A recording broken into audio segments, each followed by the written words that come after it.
अस्सलाम वालेकुम दोस्तों, मेरा नाम है फैसल इस्माइल और मेरे यूट्यूब चैनल का नाम है केटेक एकेडमी।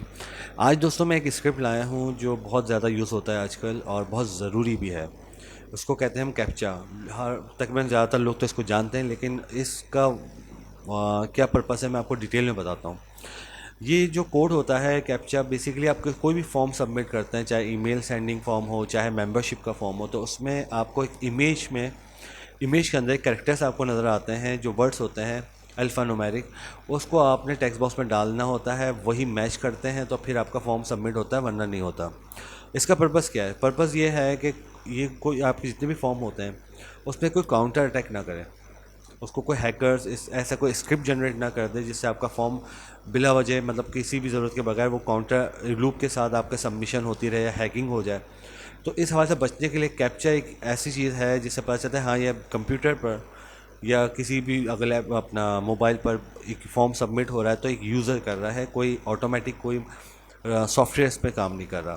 तो इस चीज़ के बचने के लिए कैप्चा होता है।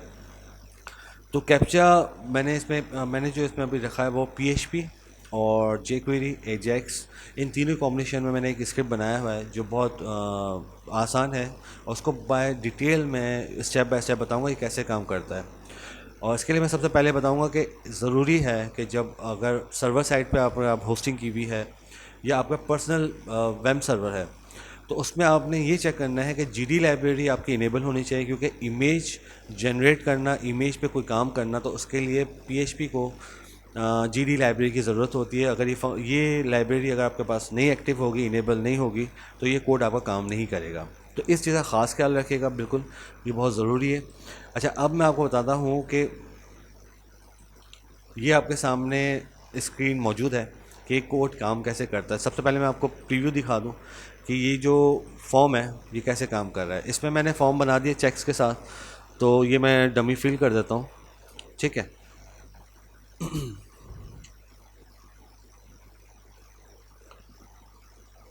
एक्चुअल चीज़ आ गई आपके सामने कैप्चा। कैप्चा में आपके सामने वैल्यू नज़र आ रही होगी।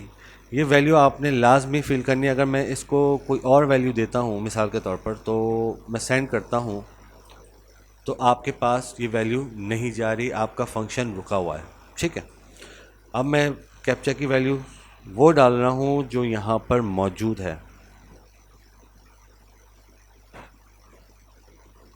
चाहे तो आप इसको रिस्पॉन्स में मैसेज भी दे सकते हैं, ठीक है। ये आपका कैप्चा जब मैच हो गया तो ये आप देखिएगा आपका कांटेक्ट जो है, कांटेक्ट मेल जो है वो आपका सेंड हो चुका है। मिसाल के तो मैंने एक एग्जांपल दिया, जो भी आपका टास्क परफॉर्म हो रहा होगा वो आपका काम हो जाएगा। अब हम कोड की तरफ आते हैं कि काम कैसे कर रहा है। ये इंडेक्स का पेज है, इसमें मैं पूरा फॉर्म वगैरह तो नहीं बताऊंगा, मुझे एक्चुअल चीज़ जो आपको बतानी है वो कैप्चा कैसे काम करता है, ठीक है। फॉर्म की एक अलग चीज़, ये अलग चीज़ है, बहुत वीडियो लेंदी हो जाएगी ना। तो मैं आपको बताता हूँ कि सबसे हम नीचे आते हैं तो इस पर दो चीज़ें। एक मैंने डिफ के अंदर मैंने इमेज आईडी कैप्चा कोड, इसका आईडी दे कैप्चा अंडरस्कोर कोड, और इसको मैंने SRC में बता दिया कि कैप्चा कोड डॉट PHP में जो भी इसको रिटर्न मिले वो वहाँ पे शो कर दे, ठीक है। सिंपल सी चीज़ है। यहाँ बटन मैंने रिफ़्रेश का एक डाल दिया। इसमें मैंने ऑन क्लिक पर जावा स्क्रिप्ट का ये मतलब फंक्शन jQuery का फंक्शन मैंने यहाँ पर ये कॉल करवा दिया कि इसके क्लिक पर आप रिफ़्रेश कैप्चा के फंक्शन पर चले जाएं। अब हम ऊपर आते हैं कि रिफ़्रेश कैप्चा का फंक्शन कर क्या रहा है। यहाँ पर ये वही कैप्चा कोड अंडरस्कोर कोड जहाँ पर हमने आईडी इमेज दी हुई थी, वहाँ पर हमने इसको कहा कि उसकी डिफ पर उसके एट्रीब्यूट में SRC, हम इससे दो वैल्यू पास होती हैं। एक SRC सोर्स फाइल है, और सेकंड थिंग आप सिंपल ये बता दें कि कैप्चा कोड डॉट PHP पर जो भी वैल्यू रिटर्न होगी वो इस डिफ पर आपने शो कर देनी है। ये सिर्फ दो ये फंक्शन है और नीचे कॉल करने का तरीका है, ठीक है। तो अब हम आते हैं कैप्चा काम कैसे करता है।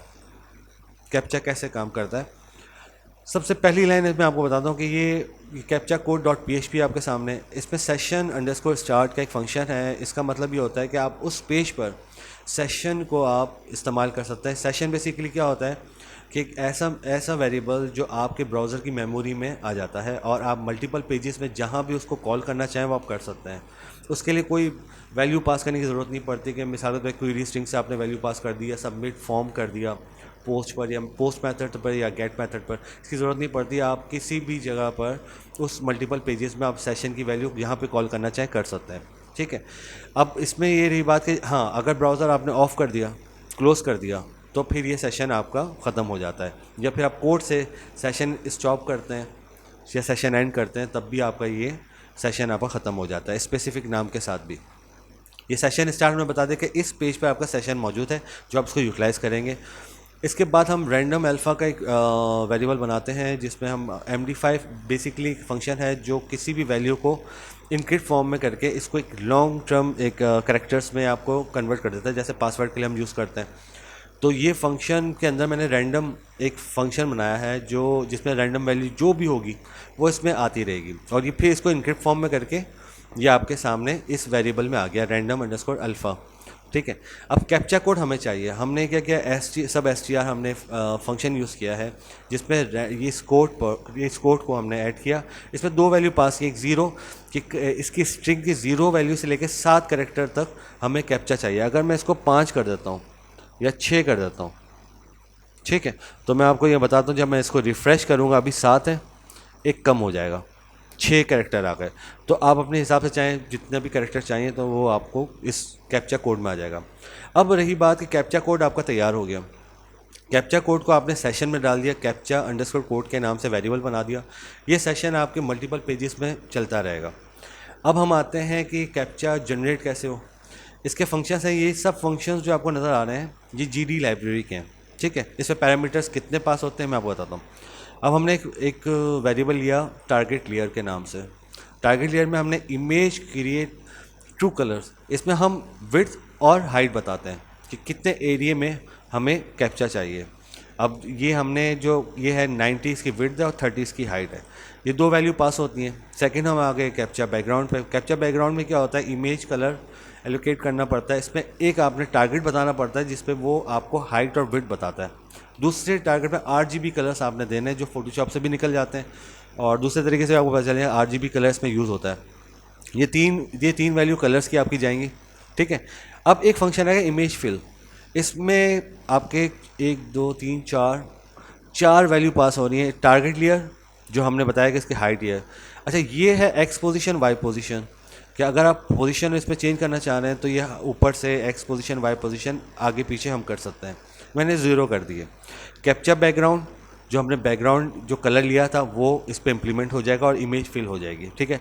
अब सेकंड थिंग हमारे पास आता है, हमने वेरिएबल बनाया कैप्चा टेक्स्ट कलर, ठीक है।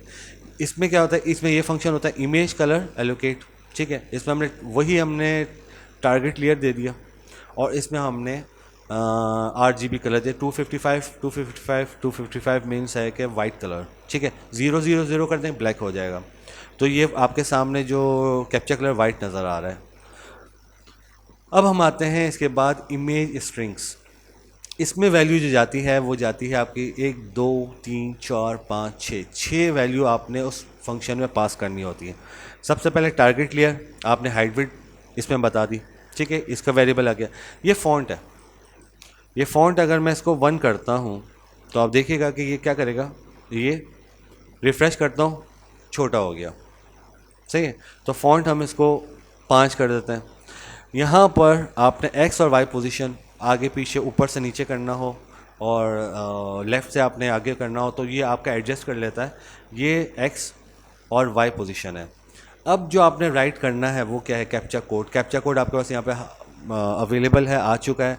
कैप्चा कोड आपने पास करना है जिससे ये जनरेट करेगा, और इसमें एक और वैल्यू कैप्चा टेक्स्ट कलर, ये वैल्यू आपने वेरिएबल में ली थी। अब ये कलर भी आपने बता दिया। अब ये हेडर जो है कंटेंट टाइप इमेज, आप जो भी चाहें PNG चाहें JPG चाहें वो जनरेट करके आपके सामने रख देगा। ये पूरा इसका फंक्शन है, और यहाँ पर इमेज JPG और टारगेट लेयर ये पूरा आपका जनरेट करके ये फंक्शन आपके सामने JPG को शो कर देगा, ठीक है।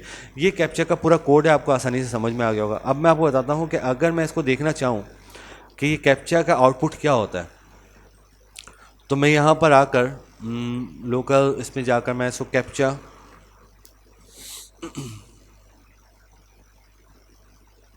code.php इंटर करता हूँ तो आप देखेंगे कि इसमें क्या हो रहा है। ये चीज़ आपके सामने नज़र आ रही है कि छोटा हो गया, लेकिन मुझे लगता है मैंने सेव नहीं किया इसको मैंने सेव कर देता हूँ क्योंकि फ़ॉन्ट वापस अपने साइज़ पर आ जाए। ठीक है, रिफ़्रेश करता हूँ तो ये साइज़ आपके सामने आ गया। अभी आप इसको राइट क्लिक करेंगे तो इमेज, इसकी वैल्यू जो रिटर्न आ रही है वो इमेज है। ठीक है, इसको ना आप कॉपी कर सकते हैं ना ये सिलेक्शन टूल में नहीं आएगा, इमेज जनरेट हो गई। अब बैक हम दोबारा आते हैं। अब होता क्या मामला कि ये जो यहाँ का इसका आउटपुट होगा वो सिर्फ इमेज होगा और कुछ नहीं है।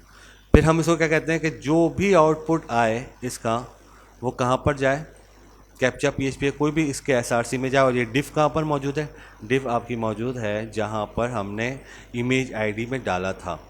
फर्स्ट टाइम लोडिंग पे ये एसआरसी काम करेगा और इसके बाद जो हम फंक्शन पे कॉल करते हैं तो वो ऊपर जो फंक्शन है वो एसआरसी इसमें आ जाएगा और आपके सामने इमेज लोड हो जाएगी। तो ये सिंपल सा कोड है और ये अगर आप देखें तो बहुत ही मतलब आसान है और ये यूटिलाइज़ हो जाता है।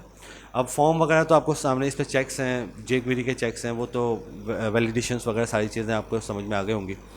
तो ये कैप्चा का बेसिकली इतना ज़बरदस्त है कि इतना आसानी से एक कोड सिंपल सा आपका आप कैप्चा का प्रोग्राम किसी भी जगह अपने प्रोजेक्ट्स में आप बिल्ड कर सकते हैं। तो ये मुझे बताना था आपको कि कैप्चा पीएचपी पर कैसे काम करता है। और ये याद रखिएगा, मैं फिर दोबारा कह रहा हूँ कि जीडी लाइब्रेरी को इनेबल करना ज़रूरी है, वरना ये स्क्रिप्ट काम नहीं करेगा। Thank you very much.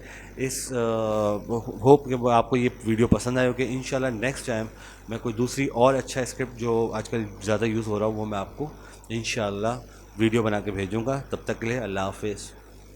जी, आपको एक चीज़ और बतानी थी जो मैं भूल गया था, वो ये था कि मैं इस कोड को गूगल ड्राइव में मैं अपलोड कर दूंगा और उसका लिंक मैं यूट्यूब के इस डिस्क्रिप्शन में मैं इसको शेयर कर दूंगा। तो ये पूरा ही स्क्रिप्ट आप डाउनलोड करके इसको यूटिलाइज़ कर सकते हैं, अपने प्रोजेक्ट में कहीं पे ऐड करना हो तो आप कर सकते हैं। Thank you very much.